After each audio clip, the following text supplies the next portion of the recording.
Assalamualaikum warahmatullahi wabarakatuh. Nama saya Susilawati, saya dari kelas 4. Saya akan memaparkan materi yang berjudul Pemilihan topik penelitian dan contoh, pemilihan masalah penelitian dan contoh, pembatasan topik penelitian, penentuan judul dan contoh. Baik, yang pertama ada memilih topik. Topik adalah pokok pembicaraan yang dipilih dan biasanya merupakan hal yang menarik untuk dikemukakan dan diketahui umum. Topik adalah hal yang pertama kali ditentukan ketika penulis akan membuat tulisan. Topik yang masih awal tersebut selanjutnya dikembangkan dengan membuat cakupan yang lebih sempit atau lebih luas. Syarat topik yang baik. Syarat topik yang baik mencakupi yaitu 1. Topik harus menarik perhatian penulis. 2. Diketahui oleh penulis. 3. Jangan terlalu baru, jangan terlalu teknis, dan jangan terlalu kontroversial. 4. Bermanfaat. 5. Jangan terlalu luas. 6. Topik yang dipilih harus berada di sekitar kita. 7. Topik yang dipilih harus yang menarik. 8. Topik yang dipilih ruang lingkup sempit dan terbatas. 9. Topik yang dipilih memiliki data dan fakta yang objektif.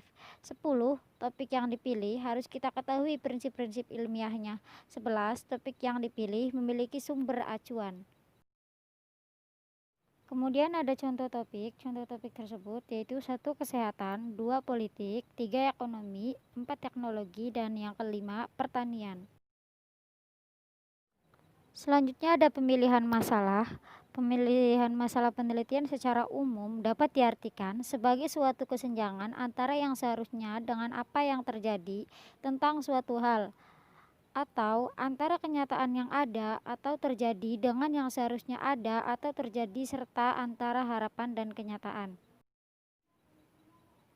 Kemudian syarat masalah penelitian. Syarat masalah penelitian ada 5. Yang pertama, feasible, yang artinya tersedianya subjek penelitian. Yang kedua, interesting, yang artinya menarik untuk diteliti. 3. Novel, yang artinya mengkonfirmasi teori yang telah ada.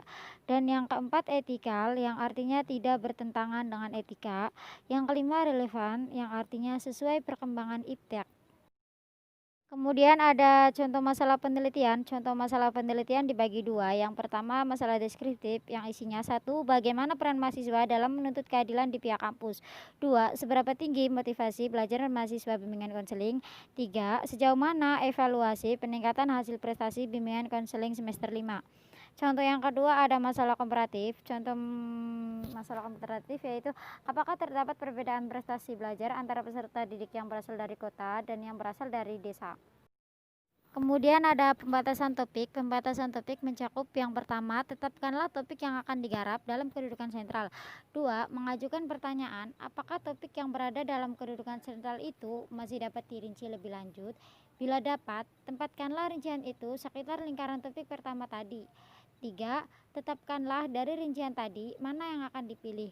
4. Mengajukan pertanyaan, apakah sektor tadi masih dapat dirinci lebih lanjut atau tidak. Selanjutnya ada pengertian judul. Judul adalah perincian atau penjabaran dari topik. Judul lebih spesifik dan sering telah menyiratkan permasalahan atau variabel yang akan dibahas. Judul pada karangan ilmiah harus singkat dan padat, menarik perhatian, serta menggambarkan garis besar atau inti pembahasan. Fungsi judul.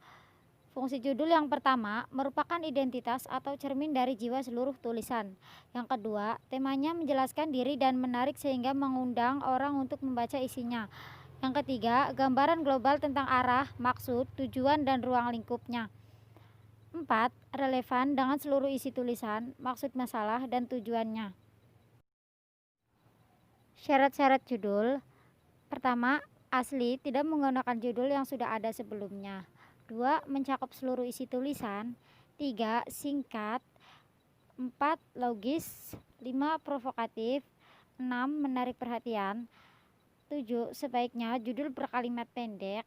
8. Sesuai dengan perkembangan zaman dan membuat pembaca ingin mengetahui persoalan yang dilingkupinya. Yang terakhir ada macam-macam judul. Macam-macam judul terbagi menjadi 2. Yang pertama, judul langsung, yang artinya judul yang erat kaitannya dengan bagian utama berita, sehingga hubungannya dengan bagian utama nampak jelas. Dan yang kedua, judul tak langsung, yang artinya Judul yang tidak langsung hubungannya dengan bagian utama berita, tapi tetap menjiwai seluruh isi karangan atau berita. Sekian dari saya, mohon maaf apabila ada kesalahan kata atau penulisan. Wassalamualaikum warahmatullahi wabarakatuh.